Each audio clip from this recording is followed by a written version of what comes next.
Olá, eu sou Bruno Borges, advogado da Locatelli, e esse é o nosso podcast Tributário em Pauta. Mais uma vez, estamos aqui no nosso episódio videocast, graças à sua participação, graças à participação de todos aqui que contribuíram durante todo esse ano, né, para que a gente pudesse fazer este projeto mais conectado a cada um de vocês, nossos clientes, parceiros, e para levar informações sobre o direito tributário para os contribuintes, né? As grandes reflexões que nós tivemos esse ano foram muito importantes, estão disponíveis no nosso Tributário em Pauta no podcast, os episódios de videocast no nosso canal do YouTube. Mas o episódio de hoje é extremamente especial, temos aqui um time de peso para comentar todo esse ano de 2024, que ainda não acabou, mas nós já temos grandes assuntos para tratar. E ainda uma expectativa de que ainda em 2024 tenhamos novos assuntos tributários a serem abordados. Mas diante do cenário que nós tivemos em 2024, a gente destaca aqui, claro, a reforma tributária, que promoveu aí toda uma reestruturação, né, refundação, como nós já mencionamos aqui, do próprio sistema tributário, na criação de um novo sistema, mas ainda dependente da legislação complementar, que deveria, na expectativa de todos, ter avançado em 2024. A gente tem mais de 20 projetos ainda a serem analisados, esperando, pendentes de aprovação. E o cenário é que joga-se para 2025 um ano de grandes necessidades de regulamentação, de responsabilidade do nosso legislador em fazer girar as engrenagens principais e básicas, aí, além do texto constitucional, para que a gente tenha a fase de transição em 2026 iniciada conforme o previsto. É claro também que, para além da reforma tributária, nós tivemos decisões judiciais importantes, mas que geraram também alguns questionamentos.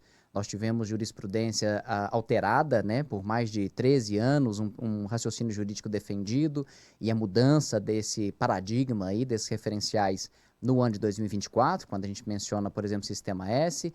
Tivemos também aplicação de modulações de efeitos distintas, peculiares, que a gente também precisa comentar em termos de planejamento tributário, em termos de estratégia tributária.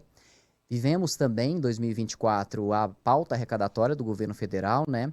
É uma busca por equilíbrio fiscal que parece que a gente ainda tem uma possibilidade de alcançar, uma expectativa, mas que demandou muitas estratégias por parte do governo federal, com destaque aí para a nova lei de subvenções, para a redução também dos benefícios do PERSE, né?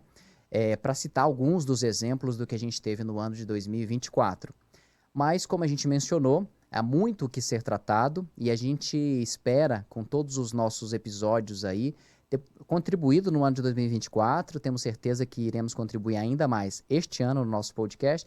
Ano que vem, para o ano de 2025, com a nossa análise setorial, abordando aí temas importantes da reforma e seus impactos e acompanhando a acomodação da reforma tributária.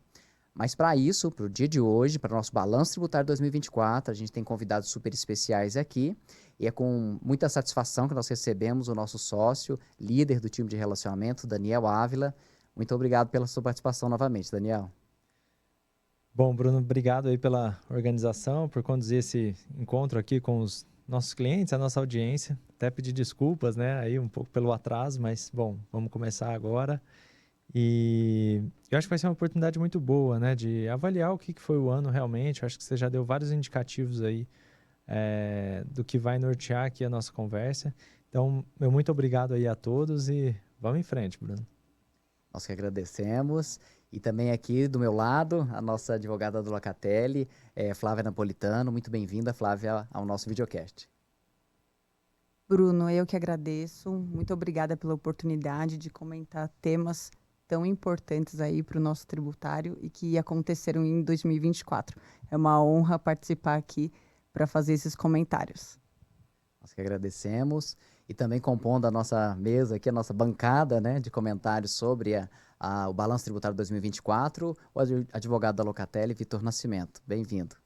Obrigado, Lucas. Bruno, desculpa, boa tarde a todos, a quem nos ouve, aqui quem está na mesa com a gente, Daniel, Flávia. Vamos ser um prazer aqui a gente compartilhar um pouco do que foi esse ano rico de experiências aí e de histórias para contar aqui no Direito Tributário. Claro, foi um ano intenso, como serão os próximos. Já temos aí muita bagagem, né?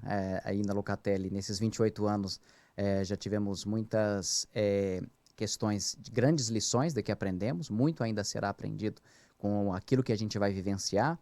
E aí, iniciando, Daniel, com a reforma tributária, que foi realmente um tema que permeou o ano de 2024 com destaque, estamos aí próximos, né, como a gente mencionou, de 2026, a 14 meses de um processo de acomodação dessa transição para o novo sistema e aguardando a legislação complementar, mas eu lembro que a gente conversou muito também sobre esses assuntos, com divulgações em nossos artigos e news, sobre essa experiência de tudo que já foi analisado e vivenciado no cenário tributário, mas de algo também daquilo que não muda, né?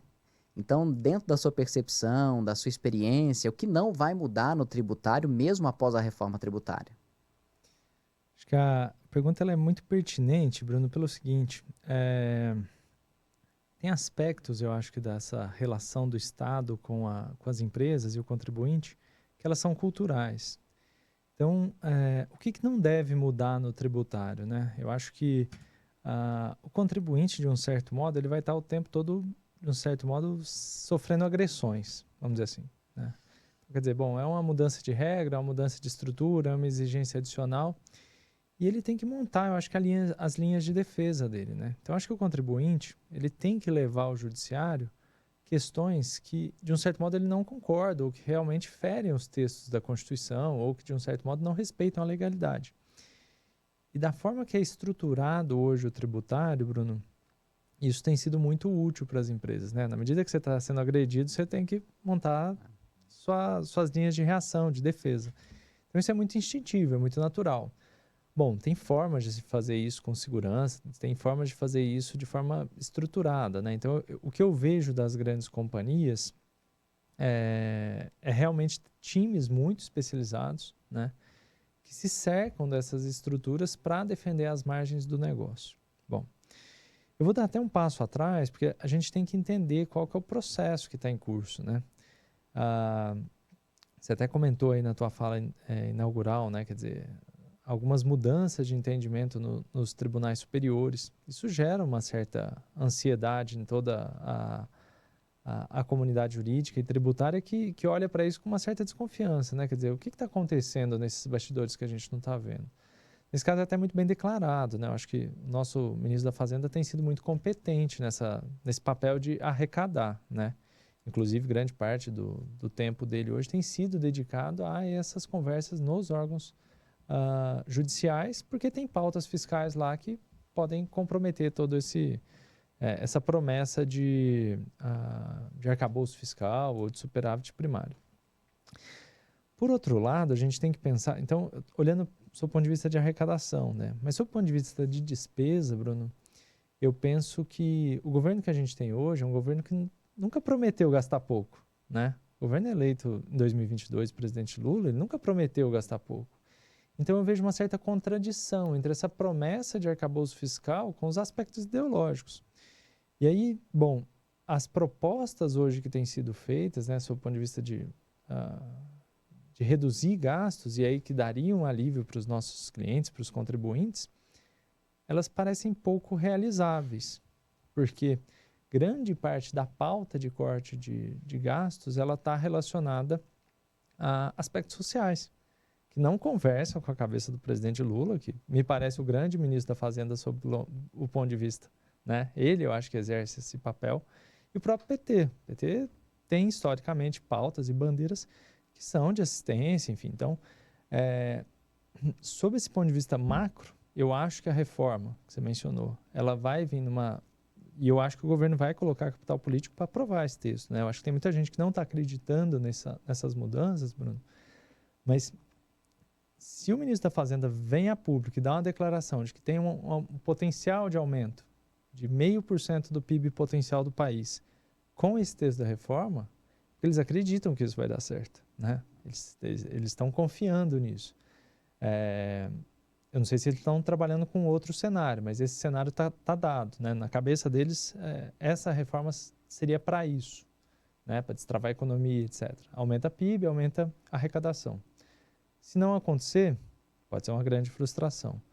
Mas considerando isso, Bruno, eu vejo uma série de mudanças, né? Você até falou em refundação do sistema, que vão, sob o ponto de vista das empresas, gerar muita ansiedade, porque é uma carga normativa muito grande, né? Você tem uma densidade normativa muito grande, que vão gerar dúvidas. E isso, de um certo modo, vai aumentar a complexidade do sistema, vai aumentar o custo de conformidade. Eu tenho falado com muita empresa, né? O que os empresários têm me dito é que só de tecnologia, empresas de porte médio vão ter que investir 1 milhão, 2 milhões de reais para adaptar esse novo sistema num ciclo de 3 anos, sem nenhum ganho de produtividade. Não é que você está investindo em equipamento, tecnologia, etc. É só para você não errar. Adaptação. Só adaptação. Então, Bruno, eu acho que assim, várias coisas vão ficar no tributário, porque é cultural, né? Eu acho que a complexidade ela continua, talvez ela seja acentuada aí nesse período de transição, e a gente gostaria muito de ter um sistema mais simples, né? Isso realmente destravaria um potencial de crescimento do país. Agora, em termos de estratégias, tem que ser montadas estratégias de defesa. Eu acho que cada uma das empresas tem que pensar, bom, o que dá para eu fazer para eu defender aqui as minhas margens ou me adaptar bem a esse cenário de mudanças profundas. Mas era isso, Bruno. Eu acho que, em termos de o que não muda no tributário, essa litigiosidade, né? Eu acho que a complexidade, eu acho que tudo isso deve permanecer e talvez ser até intensificado. Eu acho que assim, a gente também já tem estudos apontando a dificuldade mesmo de regulamentar as propostas aí da reforma do tributário no novo sistema. Por exemplo, citando a imposto seletivo, a complexidade natural de uma legislação específica para o imposto seletivo e a sua incidência, possíveis questionamentos judiciais envolvendo o imposto seletivo. E, na verdade, o que a gente percebe é o que já existe, que é o contencioso ativo na defesa dos direitos dos contribuintes, na defesa de uma justiça equilibrada, né, da relação fisco e contribuinte, e é a busca por esse equilíbrio, né, essa simplificação de um sistema também, mas que tenha como pauta um equilíbrio nessa relação. Eu acho que isso é muito importante. E a gente mencionou também assim, a dificuldade de romper com o passado, né? Há muitas das estruturas, e quando ocorre essa acomodação, a gente terá um processo de adaptação de todo o negócio, né? E de todas as pessoas envolvidas dentro da empresa. E empresas vão sentir de formas diferentes. Bem pontuado.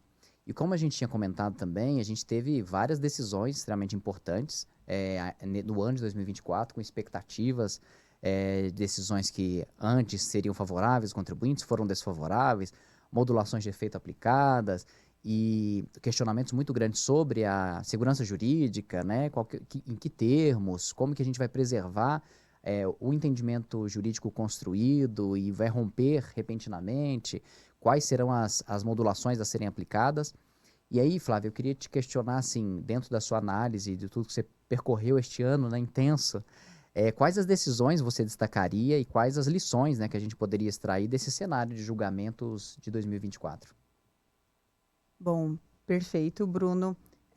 No ano de 2024, muita coisa aconteceu, né, e vem acontecendo ainda, muitos julgamentos relevantes, com expectativa dos contribuintes, e eu vou comentar um pouco desses julgamentos.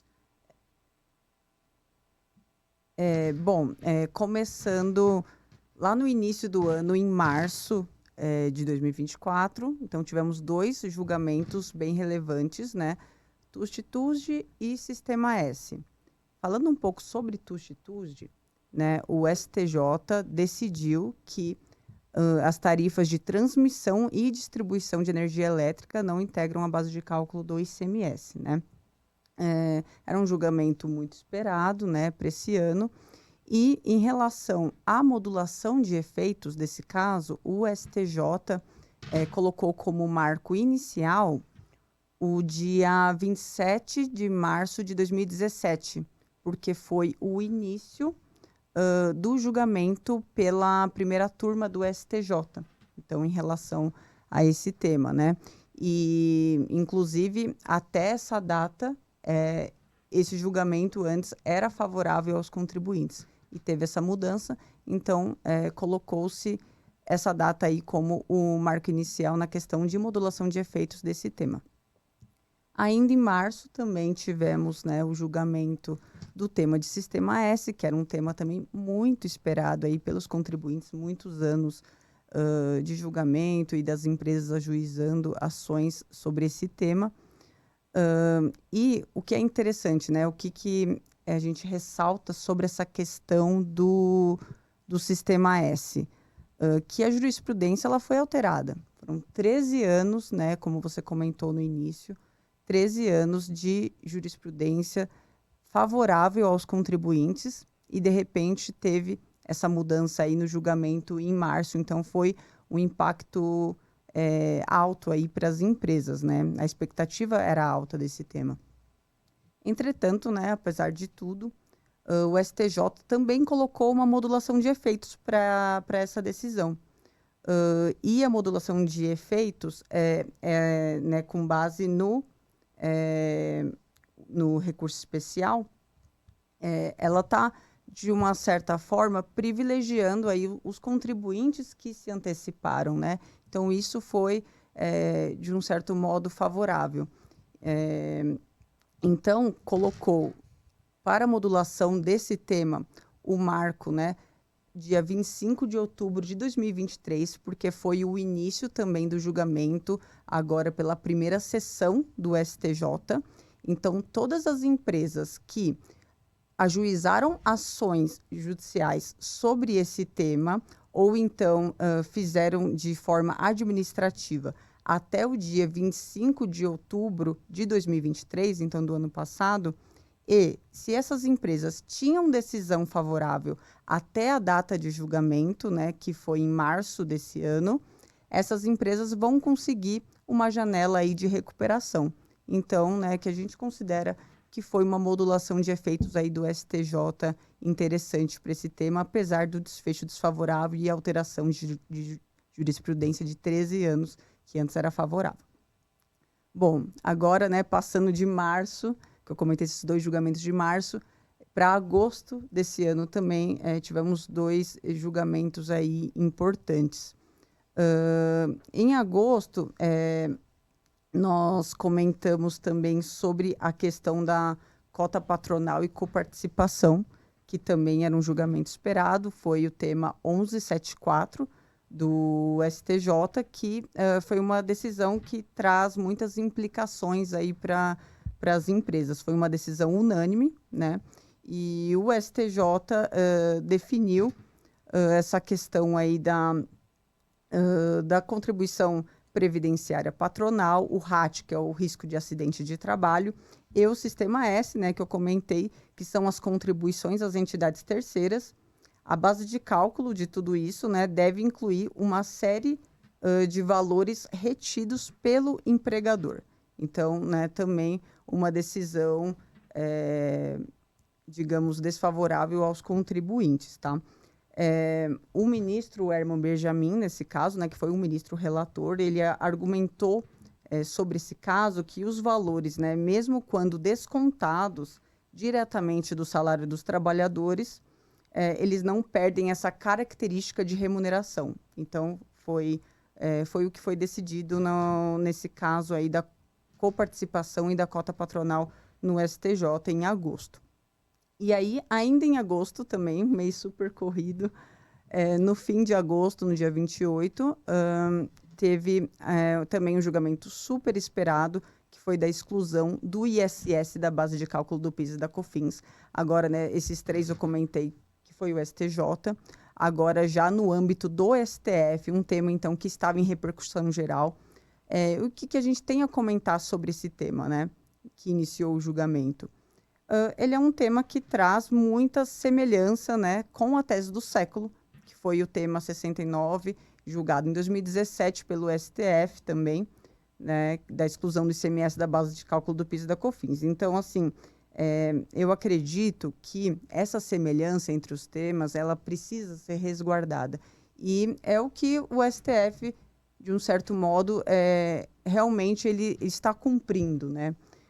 O próprio ministro André Mendonça, sobre esse caso, ele comentou já, né? Tem até uma frase que eu gostaria de repetir dele aqui sobre sobre essa questão da semelhança com a tese do século, que ele coloca assim, né, nas palavras dele: por coerência interna e integridade à jurisprudência do STF, é imperativo estender as mesmas conclusões do tema 69 para o tema 118, que é o tema da exclusão do ISS.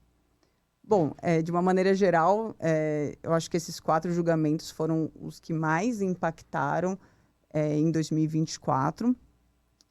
E quais são as lições que a gente tira desses julgamentos, né? Eu acho que, acima de tudo, a questão da antecipação, das empresas se anteciparem, não deixarem para a última hora, até porque quando incluem pauta, geralmente é rápido, incluem pauta e rapidamente julga, então fica aquela correria, né, para se posicionar sobre esses temas, mas não somente quanto a isso, né? A lição de se antecipar, eu acredito que venha muito sobre a questão da possibilidade de você recuperar o passado, né? Não correr esse risco de não conseguir recuperar o passado, né? Como eu comentei, a questão do Sistema S, que colocou lá uma data para as empresas que se posicionaram até aquela data, né? Para conseguir recuperar o passado. Então, isso, de fato, eu acho bem importante e relevante ficar de olho, a questão de se antecipar sobre os temas. Não, é bem interessante, Flávio, que você mencionou, assim, claro, nós tivemos vários julgamentos, né, várias questões importantes, mas eu acho que realmente você conseguiu trazer aí à tona os principais pontos desses julgamentos, e o que eu acho interessante é assim, que é muito, o tributário, ele tem essa influência política, econômica, social, então as pautas, elas podem sofrer essas alterações, mas a segurança jurídica, eu acho que a gente precisa realmente preservar. Eu acho que as decisões judiciais já consolidadas, elas devem influenciar as futuras decisões para uma questão de harmonia, né, de equilíbrio de todo o nosso sistema, inclusive para se analisar que o novo sistema tende a ser melhor do que o atual, pela postura também do próprio Poder Judiciário em externar o respeito aos princípios estruturantes do novo e do atual sistema, né? E é bem interessante também, eu acho que com relação aí às modulações de efeito, é que no caso do Sistema S, a decisão foi desfavorável, mas com corte importante, expressivo, favorável a determinados contribuintes. Então, isso demonstra que mesmo em casos onde a gente tem decisões desfavoráveis, pode haver uma modulação de efeitos com impactos positivos. E nós estamos falando de um momento bem delicado, como o Daniel também mencionou, teremos aí um processo de acomodação e é muito importante que as empresas tenham um melhoramento dessas margens, né? Que elas entrem melhores economicamente, mas em termos também de concorrência, melhores para essa fase. E usar das estratégias tributárias para isso favorece muito o cenário da empresa, né? Dentro dessa nova visão aí do tributário, né? Com essas oscilações todas. E, Vitor, a gente comentou também aqui sobre algumas alterações legislativas, né? Eu pontuei, por exemplo, o PERSE, com as suas novas restrições, a nova lei de subvenções, a gente tem aí liminares concedidas em crédito presumido para muitas empresas, porque também já existia precedentes favoráveis relacionados ao crédito presumido, mas, de fato, a nova lei de subvenções e essas restrições do PERSE impactaram muito essas empresas, né? E estão sendo questionados judicialmente também, então ainda vão ter novos desdobramentos, mas eu queria que você comentasse um pouco a respeito dessas mudanças legislativas que nós tivemos no ano de 2024, né? Lembrando que a nova lei de subvenções ela é de 2023, mas ela começou na vigência em 2024, então os impactos aí negativos, diríamos, foi 2024. E com relação a algum outro tema, alguma questão que você gostaria de levantar e pontuar nesse 2024? Não, beleza. Obrigado, Bruno. A gente tem muito falado aqui da reforma do pensamento, né? Quando a gente fala de reforma tributária, porque é justamente essa ruptura com esse pensamento, de certa forma, fiscalista do governo e do próprio Congresso de quebrar a segurança jurídica, muitas vezes. E eu acho que esse ano de 2023 ele trouxe bons exemplos por que a gente tem essa desconfiança, né? Em relação à reforma tributária e de que por que a gente, apesar da reforma ser bem-vinda, ter estruturação do sistema, ter várias questões que são bem introduzidas, mas que a gente ainda tem muito receio de como isso vai ser aplicado no dia a dia, né? E um dos exemplos que você citou que traz um pouco essa preocupação é justamente o do PERSE, né? Lembrando, o PERSE foi um benefício fiscal instituído lá na pandemia, é uma lei que começou já a ser discutida em 2021, ela foi sancionada efetivamente em 2022, que era basicamente para o setor de serviço, restaurantes, para que esses setores não tivessem que, enfim, pagar mais imposto de renda, CSL, PIS e COFINS, né, os tributos federais. Já em 2022, ela começou a valer na regulamentação, já começou uma série de medidas do governo para tentar limitar a aplicação do PERSE, limitando a KNAIs específicos, com exigências como a questão do cadastro, enfim, trazendo uma certa insegurança, né? Que, enfim, o empresário ele viu aquela lei, fez um planejamento financeiro, um planejamento estratégico, planejamento de investimento, e ele já, talvez eu não consiga aproveitar isso, como é que eu reajo a isso? E muitas empresas foram justamente já lá, né, lá atrás judicializar essa questão com decisões favoráveis, que no escritório a gente teve grandes decisões favoráveis para o setor, inclusive. 2023, nova limitação, né? Então, assim, aquela limitação por exemplo, do cadastro que estava num nível infralegal foi introduzida na própria lei ordinária. Novas limitações de KNAIs, enfim, de certa forma, limitando ainda mais a segurança jurídica. E aí, em 2024, um novo capítulo, né, do PERSE, que assim, já é uma novela, já uma série, né? Que, de novo, limitando de forma mais restritiva ainda a possibilidade dos contribuintes se aproveitarem. Então, ao invés de ser, por exemplo, declaratório, você precisava de um deferimento da Receita Federal para fazer o beneficiamento do crédito, dos benefícios do PERSE.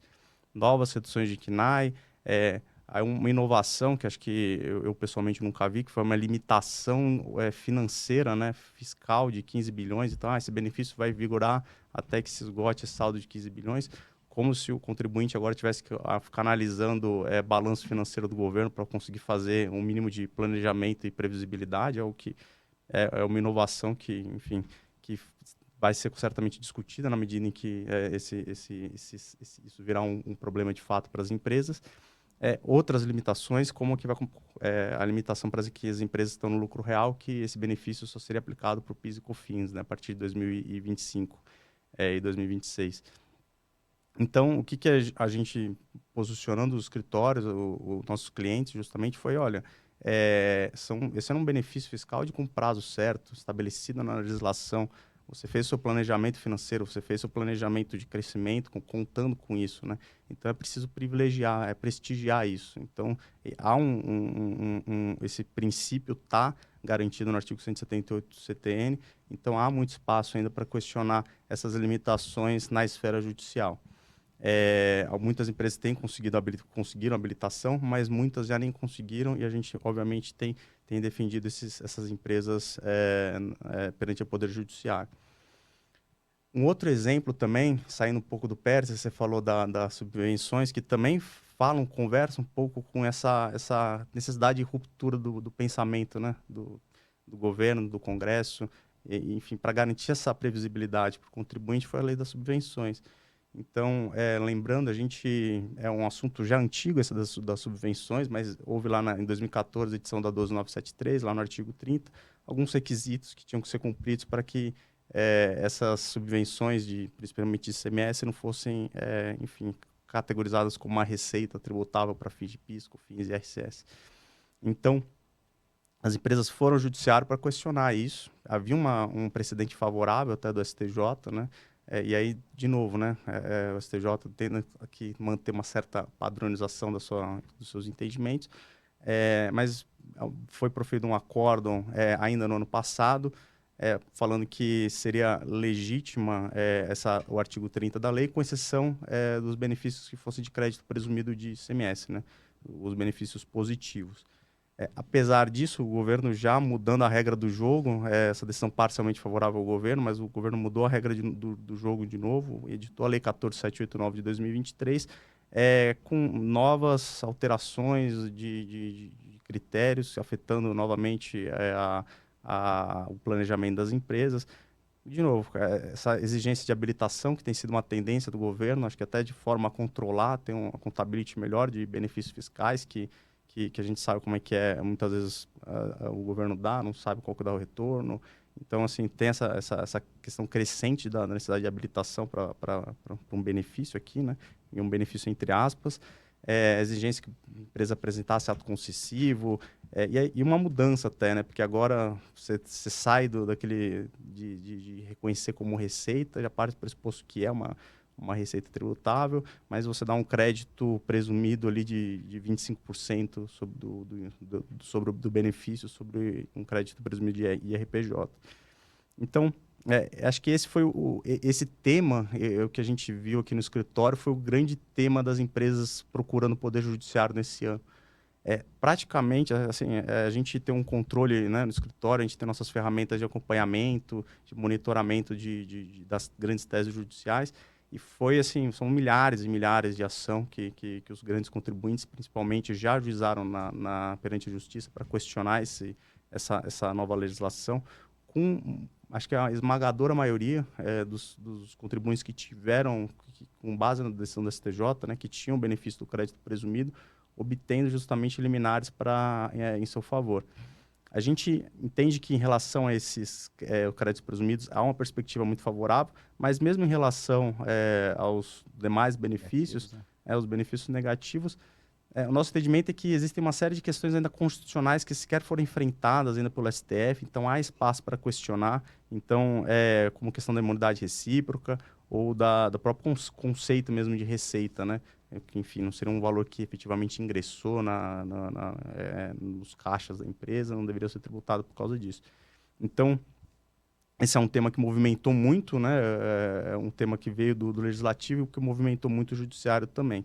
Mas não foram só isso, né? Então, por exemplo, agora, mais recentemente, teve MP 1262, né, de 2024, com o Globe, né, que traz essa tributação mínima aplicável para um número restrito de contribuintes, né, que são as multinacionais, que faturam mais de 750 milhões de euros, e que uma exigência que essas empresas teriam que pagar um imposto mínimo ali de 15% para se adaptar às regras da OCDE. Então, assim, todas essas movimentações ainda estão acontecendo, né? Não teve só essas três aqui, para a gente ficar nessas três, mas foi um ano muito rico em debates legislativos também de matéria tributária, como praticamente são todos os anos aqui no Brasil. Tem edição de reforma, tem comitê gestor, enfim, tem uma série de coisas acontecendo do novo sistema, mas também no antigo foi um ano bem movimentado. É bem interessante, assim, realmente parece que o ano de 2025 vai ser um ano de intensa legislação, né? A gente vai ter que acompanhar mesmo. As empresas, elas estão percebendo que precisam já, de alguma forma, se antecipar, criando aí, sei lá, previsões e trabalhando com algum cenário das possibilidades de uma alíquota aí de 26,5, se vai ser mais, se vai ser menos. Uhum. Mas é bem interessante mostrar assim, que o ano de 2025 promete, né? Se o ano de 2024 a gente já teve todas essas questões, o ano de 2025 tende a se acentuar porque o novo sistema já está com prazo curto para as engrenagens rodarem, né? Esse é o ponto. E, Daniel, no início a gente mencionou também dessas empresas, assim, dentro do atual cenário tributário, existe uma complexidade natural do próprio sistema, isso impacta na dificuldade das empresas de ter a conformidade fiscal, e se aproximando aí dos próximos, talvez só 14 meses para 2026 e o início da acomodação, da transição para o novo sistema, a gente percebe que pode ser que a gente tenha um alto custo de conformidade mais acentuado justamente por dois sistemas coabitarem aí, né, trabalharem simultaneamente. Então, dentro dessas possibilidades, assim, em termos estratégicos, como manter a conformidade fiscal no cenário com tantas complexidades, tendo em vista essa longa fase aí de transição? Nossa, Bruno, nem sei se eu tenho essa resposta, viu? Como manter conformidade fiscal? Acho que o contribuinte, né? Acho que as empresas no Brasil, eles já trabalham dentro de uma área cinzenta enorme, assim, né? Quer dizer, você toma tuas medidas de conformidade acreditando estar certo, mas a todo momento você pode ser confrontado por um fiscal, por algum tipo de fiscalização aí em diferentes níveis, dizendo, bom, tudo que você achou que você estava fazendo, achou que estava certo e seguindo a lei, está errado. Então, você está o tempo todo muito exposto, né? Eu acho que isso é um padrão aqui. A gente observa isso no âmbito federal, estadual, municipal. Mas eu penso que As empresas vão ter um desafio grande porque é uma densidade normativa enorme, né? Bom, a gente aqui está se pautando na temática do consumo. Mas, novamente, né, o ministro da Fazenda, isso já está aprovado na alteração do texto da Constituição, a reforma do imposto de renda vai vir em 2025, né? As propostas. Então, você tem uma densidade normativa enorme de adaptação. Também a mudança na tributação sobre folha de pagamento. Está dentro da pauta, já está aprovado no texto da Constituição, né? Acho que eles deram 90 dias para apresentar os projetos de lei de reforma do consumo e 180 dias para os projetos de lei de imposto de renda e previdenciário.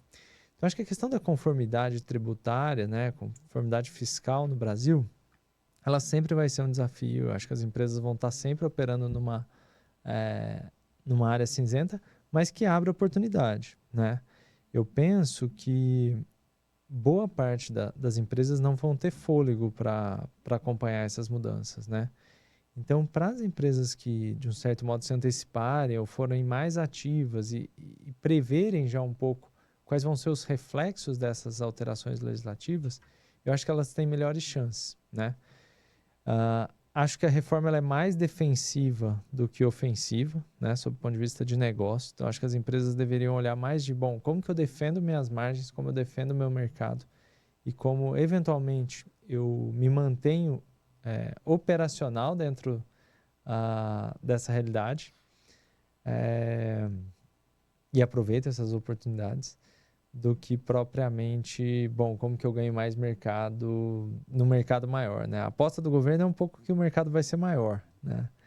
Não está muito fácil visualizar isso pelo texto da reforma. Eu acho que a classe política, enfim, quem estava ali do lado, comemorou muito a PEC da reforma tributária, mas a gente que olha com um olhar um pouco mais técnico, um pouco mais analítico, confesso que as promessas que foram feitas ficam mais difíceis de serem visualizadas. Então, eu acho que, vai ter realmente um investimento muito grande aí em estudos, horas de adaptação e adaptação sistêmica, né? Acho que toda a conformidade fiscal hoje está muito relacionada à tecnologia. Então, acho que seguindo os parâmetros jurídicos ali que a gente consegue dar de mudança de um sistema por outro, etc., e comparação dos textos legais, eu penso que isso tem que se refletir ali numa rotina de TI. Então, acho que as grandes empresas de TI aí seguramente que tem bastante trabalho aí para 2025 junto com os times contábeis, fiscais e tributários das empresas. E, a gente vai estar do lado para apoiar. Então, acho que pelo menos os nossos clientes podem ficar tranquilos aí que a gente vai estar à disposição. E foi o que a gente percebeu, né, nas nossas conversas aqui, setoriais, né, com alguns setores de construção civil, beleza, o varejo. Existe já uma movimentação de reestruturação, né, de diagnóstico. O que eu posso fazer dentro do cenário já posto, algumas projeções sendo criadas. E isso, de alguma forma, gera um fortalecimento de determinadas empresas para essa fase de transição. E, ao mesmo tempo, a gente percebe empresas de médio e pequeno porte que ainda não perceberam que a gente está muito próximo de uma grande mudança e isso pode impactá-las negativamente pelo despreparo, né? Para deixar para a última hora uma necessidade de reestruturação diagnóstico mais rápida, né? Porque, como você mencionou, não há como frear, agora é ir, é caminhar.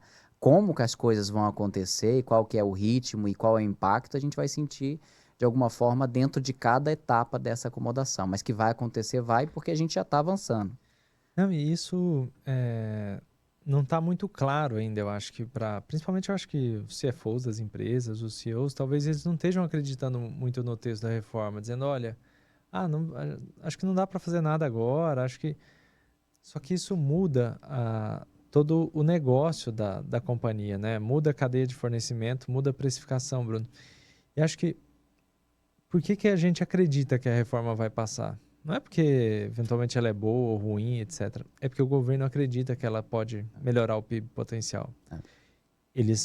teve uma injeção grande de recursos em emendas parlamentares em primeiro e segundo turno. A gente não pode esquecer isso. Eu fiz as contas na época, acho que dava quase 20 milhões de reais por deputado em emendas, né? Para aprovar um texto da Constituição. Quer dizer, se é algo tão bom e necessário, quer dizer, talvez não precisasse de tanto esforço financeiro assim por conta do governo. Então, eles realmente acreditam nisso e depositaram muito capital financeiro e político para passar o texto da Constituição. Então, acho que agora, passadas eleições municipais, agora vai ter eleição também nas casas legislativas e os políticos vivem em eleição, né? Acho que eles gostam bastante disso. Então, acho que tem que sobrar um pouco de tempo, né? Para legislar, né? Mas eu acho que as empresas têm que estar atentas, porque realmente deve acontecer, né? Eu acho que o governo está contando com isso, acho que é a principal pauta hoje, na expectativa de crescimento econômico, está relacionada a isso, né? Então, acho que vale a pena dedicar um tempo de atenção aí. Conversando com os times que trabalham mais no dia a dia, eu vejo essa preocupação maior. Quando você começa a conversar com o C-Level, eu acho que eles acreditam que é assim, não vai passar, deve ter algum adiamento, etc. Talvez, mas eu não contaria com isso. Concordo. E, Flávia, assim, pensando também, pegando o gancho aí da conformidade fiscal, muitas empresas não estão em conformidade fiscal neste momento. E aí um tema também que veio à tona aí pelas empresas é a transação tributária. E houve alterações, né? Eu queria que você comentasse algumas alterações mais recentes, porque a transação tributária é uma forma de negociação dessas dívidas, de busca de um equilíbrio que vai ser muito importante para essa nova etapa, né? Eu até brinquei lá, a gente estava mencionando sobre a nova maratona tributária, né? Então, assim, como as empresas vão chegar à linha de chegada, que é a grande questão. E se elas já estão, de alguma forma, fragilizadas economicamente, é importante ter um olhar mais atento para as transações tributárias, não é isso? Sim, perfeito, Bruno. Bom, sobre transação tributária, eu acredito muito que é uma ferramenta assim, muito importante, inclusive uma ferramenta poderosa aí para as empresas, para regularizarem suas pendências tributárias, regularizarem o passado, com descontos, possibilidades, né, de uma facilidade no pagamento, então uma negociação interessante. Então, por isso que é uma ferramenta bem poderosa aí. E, inclusive, né, fazendo o gancho aí com o que o Daniel comentou sobre a reforma tributária e o que os empresários e as pessoas comentam sobre a reforma tributária, eu acredito que a transação, inclusive, acaba sendo um mecanismo de preparação aí para as empresas, né? Regularizar esse passado para depois enfrentar aí esse período que vai ter, logo mais começa, daqui 14 meses, esse período de transição aí da reforma tributária. Então, eu acredito que a transação pode ajudar bastante. Bom, e você perguntou sobre a questão das mudanças que a transação teve nos últimos tempos. Bom, na transação federal, ela passou por algumas alterações, né, algumas alterações mais recentes. A portaria PGFN, a 6757 de 2022, ela foi alterada pela portaria PGFN 1457, agora mais recente, né, de setembro de 2024. E uma das novas disposições aí em relação a essas alterações é a questão da regularidade fiscal, né? Então, a partir de agora, essa regularidade fiscal ela não é somente com a PGFN, com a Procuradoria. Tem que prestar atenção também na regularidade fiscal perante a Receita Federal do Brasil, né? Após a assinatura desse acordo. Deve ocorrer a regularização desses débitos, uma outra alteração, em até 90 dias após a formalização da transação. Antes dessa alteração, Bruno, como que era feito? Essa regularização, esse prazo de 90 dias, ele só começava a correr após a inscrição dos débitos em dívida ativa. Então, qual que é o resultado disso, né? Como que foi essa alteração, apesar de manter esse prazo de 90 dias? Acabou encurtando, porque tinha essa questão de uma média de inscrever em dívida ativa de 6 meses. Então, agora, essa regularização em 90 dias após a formalização e não após a inscrição em dívida ativa. Bom, outra novidade é a questão da vedação da publicação de edital, que contemple créditos inscritos a menos de 90 dias para a dívida pública da União Federal e FGTS e 1 ano para dívidas tributárias de pequeno valor. Enfim, uma outra alteração aí que envolve, além da União Federal, o FGTS também. Bom, eu acho que essas alterações, Bruno, o que a gente pode, de lição, refletir sobre isso é a questão que a PGFN, ela tenta a todo momento, com essas novas regras, reforçar esse caráter resolutivo da transação tributária, Enfim, então é importante sempre ficar de olho nessas alterações, porque, de fato, é uma ferramenta interessante e importante aí para os empresários, de regularização das pendências com descontos e para irem se preparando, encaminhando aí para a reforma tributária. Não, sem dúvida, acho que o tema da transação é algo que tem que ser levado em consideração pelas empresas. Acho que a empresa tem que fazer, como a gente mencionou, esse diagnóstico e, diante desse diagnóstico, ela avaliar quais as estratégias tributárias que podem ser utilizadas para esse fortalecimento, para que ela entre melhor nessa fase dos dois sistemas coabitando, Daniel? Não, sem dúvida. Eu achei interessante a Flávia mencionar aqui sobre as transações, Flávia, pelo seguinte, e aí é uma das contradições também, do país. Quer dizer, bom, a gente está com pleno emprego, Bruno, o PIB está crescendo acima das expectativas e a gente nunca teve tanta recuperação judicial, Acho que o país está batendo recorde de recuperação. Acho que o agro está sofrendo bastante, Tem uma questão setorial. Mas ontem mesmo, acho que o Valor Econômico reportou, acho que eram mais de 4 mil recuperações judiciais, eu não lembro exatamente o número, mas era um número assim, sucessivo e crescente. E parece contraditório. Bom, claro, tem ciclos, tem setores que sofrem um pouco mais ou menos, eles têm lá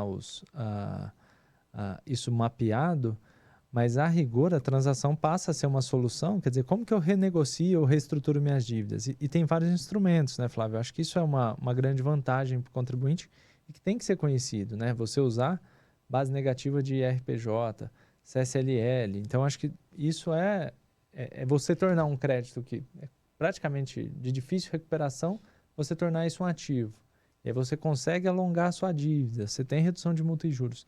Então, são vários instrumentos e, novamente, na linha da reforma, eu acho que transação é uma estratégia de arrecadação também da União, Dos estados também, de renegociar a dívida, mas porque eles têm um viés de, bom, como que eu melhoro aqui o meu caixa? Quer dizer, crédito que é de difícil recuperação ou um contribuinte que está em dificuldade, eu dou um fôlego, dou um pouco de oxigênio para ele continuar operando e eu também arrecado um pouco. Então, acho que isso deve se intensificar mesmo em 2025, Flávia, e, de um certo modo, converge aí também com o cenário de que as empresas estão em dificuldade, Eu acho que, a despeito do PIB estar crescendo e a gente estar com pleno emprego, eu sinto que os indicadores aí são de dificuldade para os negócios. Perfeito. E a gente tem um videocast específico sobre a transação. Se você ainda não assistiu, vai lá e confere, Já fica atualizado sobre a transação tributária e refletindo um pouco melhor sobre a utilização dela, E, Vitor, também você produziu um material, a gente tem um material específico sobre a modulação de efeitos, você fez um estudo profundo, também está para download, no nosso site, fiquem à vontade aí. Esse material super rico traz algumas reflexões importantes que eu queria que você resumisse aí para a gente um pouco desse seu estudo, dessa pesquisa sobre as modulações aplicadas. Não, legal, Bruno. A gente é um escritório que acredita muito na estratégia do contencioso ativo para o contribuinte, de certa forma, se defender do fisco. Então, por quê? Porque é mandado de segurança a maioria das ações que não têm sucumbência, custas geralmente na Justiça Federal um valor baixo e que, enfim, um investimento relativamente baixo com uma potencialidade de retorno gigantesco. Então, a gente fala que tem empresa que está até hoje, já passou 5 anos, está tendo que entrar com uma tese nova, por exemplo, porque não conseguiu utilizar os créditos da exclusão de semestre da base PIS e da COFINS. E não são poucas as empresas, Então, a gente entende que é uma ferramenta muito importante e poderosa. Só que conversando muito com as empresas, com os empresários, com os departamentos jurídicos e fiscais, a gente viu uma dor, né, das empresas, que acho que a Flávia até comentou aqui, que é a dor falar, olha, Vitor, a gente entende que é um instrumento poderoso, que tem uma potencialidade alta, é uma estratégia segura e válida, que você só faz a recuperação depois do trânsito e julgado, então, assim, praticamente é imutável, a gente não pode mais falar que é imutável, mas tem muita segurança em cima disso.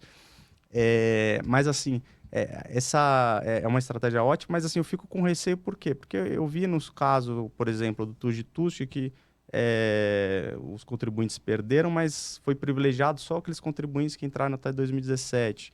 Em outros casos, por exemplo, da essencialidade, os contribuintes ganharam, mas começou a valer depois de um exercício seguinte, né? Com a ressalva de que quem tinha ingressado com a ação. Então, essa questão da modulação, que a gente não vê uma certa ancoragem dos tribunais na metodologia de uso, isso tem deixado a gente muito aflito. Então, enfim, a gente sentiu um pouco essas dores dos nossos clientes, e aí a gente fez esse material, que esse material está lá disponível, acho que no nosso site, analisando essencialmente todos os casos nos tribunais superiores, né, no STF, e mais recentemente o STJ começou a adotar esse instrumento também a partir do ano passado, para ver quais seriam os critérios. De certa forma, a gente dá um norte para os nossos clientes. Olha, como é que é o posicionamento que a gente entende que seria o mais adequado, né? E assim, tem realmente várias decisões. Geralmente o STF e o STJ, eles aplicam a modulação quando o contribuinte ganha. É muito possível que eles apliquem uma modulação para que só quem entrou com a ação até a data do julgamento consiga recuperar o passado, justamente para evitar um certo rombo dos cofres públicos. E em alguns casos também, quando o contribuinte perde a tese, mas também resguarda os contribuintes que tiveram aquela ação no passado, para falar, olha, como o caso do Sistema S, que a Flávia falou, para falar, olha, você tem que pagar esse tributo, só que como você estava ancorado, por exemplo, numa jurisprudência que eu mesmo firmei, que eu estava sinalizando, ou seja, tinha liminares em seu favor, então você não precisaria pagar até o julgamento de mérito, caso você tivesse a liminar. Então, esse é um pouco o panorama e os motivos que levaram a gente a fazer esse trabalho, esse estudo. E assim, a conclusão que a gente chega assim, no final é uma conclusão muito simples, na verdade, que a melhor estratégia é se posicionar o quanto antes, né? Assim, a gente vê até uma jurisprudência, de certa forma, defensiva surgindo nos tribunais. Então, o STJ já houve algumas sinalizações de ministros para falar, olha, talvez a melhor data para aplicar uma modulação não seja do julgamento, né? Então, seja da afetação do tema. Por quê? Porque depois que o tema é afetado, vários contribuintes entram no judiciário para discutir o assunto, etc. e tal. E, enfim, isso acaba gerando uma emulação de ações e, enfim, uma litigância que eles podem considerar predatória, não tem nada de predatório. Mas, enfim, que se você se posicionar antes da afetação do tema, que às vezes acontece alguns anos antes, bom, você já estaria com esse risco afastado. Tem alguns casos, por exemplo, que eles até colocam no julgamento de mérito, né, como do sistema, do próprio exclusão do tema 69. Então, assim, você já estaria garantido. Tem alguns casos que eles têm até sinalizado julgamento de outros acórdãos, né? Então, como aconteceu no caso do TUST, ou outros em ação concentrada, o Supremo já fez isso também. Então, fala, olha, se você tinha liminar, se você tinha uma interlocução até o julgamento desse caso paradigmático que aconteceu em 2017, em 2019, 2020, você pode se aproveitar. Bom, você não teve o resultado esperado, que você queria, obviamente, entendia que não deveria pagar nada, mas pelo menos ali durante 2 ou 3 anos da sua ação, você teve um êxito muito bom, provavelmente. Então, assim, além disso, né, você afastar esse risco de modulação, você também garante os 60 meses, né? Então, quanto mais cedo você entrar, mais tempo você vai ter de recuperação de crédito. Então, assim, é um trabalho mais complexo, tem planilhas lá que dão subsídio, mas eu acho que a conclusão principal é essa, assim.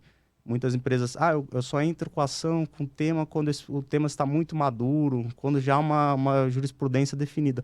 Tudo bem, pode até ser mais seguro do ponto de vista jurídico, mas você pode ficar fora do corte da modulação. Então, acho que a grande síntese desse trabalho, eu acho que foi um pouco essa. Não, perfeito. E assim, quem tiver interesse, realmente é um tema muito interessante, entra lá, verifica as tabelas. Foi uma pesquisa feita com muita profundidade, eu acho que é muito importante. É uma tendência, né, que a gente percebeu em crescimento, então observem, avaliem as estratégias e a antecipação realmente se mantém como quando a gente analisa lá do que não muda, no tributário, esse é um ponto que não muda. Vamos se antecipar, vamos analisar os temas, a materialidade deles, a relevância para a operação da empresa e colocar isso tudo na mesa, porque decisões precisam ser tomadas o quanto antes, né? E a gente já chega aí ao final, né? E eu queria, primeiramente, também agradecer a cada um de vocês pela presença, mas da oportunidade, Daniel, Vitor e Flávia, para suas considerações. Bruno, bom, agradecer a organização. Eu acho que o Vitor tocou num ponto que é muito sensível aqui, que eu acho que é essa questão da antecipação nos temas que são relevantes, né, Vitor? Eu acho que os decisores, as pessoas que estão nessas frentes de decisão das empresas, elas não precisam tomar um risco completamente desnecessário. O Vitor falou, a relação risco-retorno do mandado de segurança é completamente desproporcional. Então, eu acho que a nossa audiência, né, eu acho que as pessoas que nos acompanham, eles têm condição de verificar, bom, quais temas são relevantes, quais não. Aqueles que são relevantes, a gente não pode deixar para depois. O Vitor falou, existe realmente essa tendência no STJ, Bruno, de ter uma visão defensiva das ações tributárias. Porque é uma advocacia predatória, porque o contribuinte litiga muito. Na verdade, não. Na verdade, é a Receita Federal, são os órgãos de governo que agridem muito os contribuintes. É uma reação, né? Não é os contribuintes ativamente indo atrás disso. É porque eles estão se vendo lesados, né? A arrecadação aumentou 200 bilhões de reais nos últimos 12 meses, né? Quando eu falo que o ministro da Fazenda foi muito competente, não vejo isso positivamente, não, né? São recursos que foram tirados das empresas, das famílias, que estão hoje virando basicamente salários e, enfim, benefícios na mão do governo. É para isso que então, assim, era dinheiro que poderia virar investimento e hoje está virando consumo. É basicamente isso. Então, eu acho que assim, essas conversas, Bruno, se organizar um balanço tributário para 2024, eu acho super pertinente. O ano não acabou ainda, a gente até se antecipou, né? Eu acho que ainda tem muita água para passar debaixo dessa ponte, mas de uma forma ou de outra, eu sinto que a gente está chegando num limite, assim, do que a sociedade ou as empresas suportam de carga tributária, né?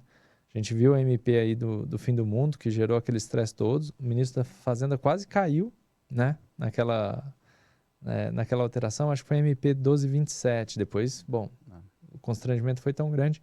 Então, acho que de uma forma ou de outra, a gente está chegando nesse limite de carga. A reforma, ela aumenta a carga tributária, embora a promessa seja um pouco diferente. Então, acho que as empresas têm que remodelar os negócios, né? Olhar para isso e falar assim, bom, de que maneira eu me defendo, de que maneira eu me protejo, de que maneira eu fico de pé nesse novo cenário de IBS e CBS a 27%, porque talvez as empresas de serviço vão dizer, olha, não é viável, eu não consigo repassar esse preço. Então, assim, o tributário pode ser um aliado, eu acho que o tributário é estratégico. E para os nossos clientes, novamente, eu acho que agradecer a confiança, o companheirismo, agradecer a Flávia e ao Vitor aí que contribuíram tanto. E muito obrigado, parabéns mais uma vez pela organização, Bruno. Nós que agradecemos. Vitor, fica à vontade. Eu só queria agradecer mais uma vez, acho que foi um prazer. Eu espero novos convites, que gostei muito aqui do formato. E acho que é isso, acho que 2025 vai ser um ano muito quente no tributário. Eu acho que talvez um dos anos mais quentes vamos dizer assim, que a gente já viu, talvez essa geração de tributaristas já viu. Acho que 2023, 2024, 2025, acho que foram novidades, novos sistemas e a gente tendo que, de certa forma, desconstruir algumas quase dogmas que a gente tinha enfim, de tributos e parâmetros, e agora a gente vai começar a aplicar. Então, acho que vai ser a hora que a gente estava muito no momento ainda de estudo, né? A gente fala com as empresas e elas ainda estão naquele momento, não, a gente está observando, e acho que agora 2025 vai ser o ano que realmente as empresas vão ter que agir, né? Acho que muitas já estão agindo, muitas já estão se movimentando, mas 2025 acho que não tem jeito, assim, chegou e a gente vai ter que se movimentar. Então, acho que é isso. Acho que o escritório também se coloca aí como um parceiro para as empresas diante desses desafios e que, enfim, vem 2025, está longe ainda tem muita coisa para acontecer em 2024, mas nesse fechamento de balanço, acho que seriam essas considerações finais. Perfeito. Fica à vontade, Flávia. Bom, só para agradecer mesmo todo mundo que está nos assistindo. É um privilégio comentar sobre essas questões tão relevantes. E complementando o que o Daniel e o Bruno comentaram, né? 2024 realmente ainda não acabou. A gente fez esse balanço aí do que aconteceu no tributário até então, mas não acabou. O recesso do judiciário começa só no dia 20 de dezembro e eu acredito que até lá muita coisa pode acontecer. Tem temas que temos expectativa alta, né? Assuntos tributários que podem sim, até o fim do ano, serem incluídos em pauta, né? Por que não? E como o Vitor comentou, né? Ainda tem esse período para acabar 2024, mas 2025 será muito aquecido com certeza, né? Porque vai ser o ano que vai aí antes do início do período de transição da reforma tributária. Então é um ano que promete também e com certeza a gente pretende voltar aqui muitas vezes para comentar de todas essas questões que vão vir. Excelente. E para você que nos acompanhou, nosso muito obrigado. Só lembrando que vamos acompanhar até o final do ano. Todas as novidades serão divulgadas em nossas redes sociais, nosso site, nosso podcast continua. Não em formato videocast, mas terminaremos o ano no podcast com todos os episódios já abrangendo as novidades que surgirão daqui até o final do ano. Na expectativa do ano de 2025, né, vamos acompanhar tudo, continuar o cenário de observação setorial dos principais impactos, recebendo aqui convidados também muito especiais para tratar desse e outros temas. E se você tem algum tema específico, ficou com alguma dúvida, deixe nos comentários, entre em contato conosco. Teremos a satisfação de responder. Estamos aqui para os contribuintes, para levar até você informações tributárias que facilitem a sua vida, a definição das suas estratégias e que fortaleçam o nosso novo sistema tributário. O Tributário em Pauta de hoje fica por aqui. Nosso muito obrigado e até mais. Há 25 anos somos especialistas em oportunidades tributárias. Acompanhamos e defendemos importantes teses tributárias, simplificando o impacto financeiro de cada passo no planejamento tributário.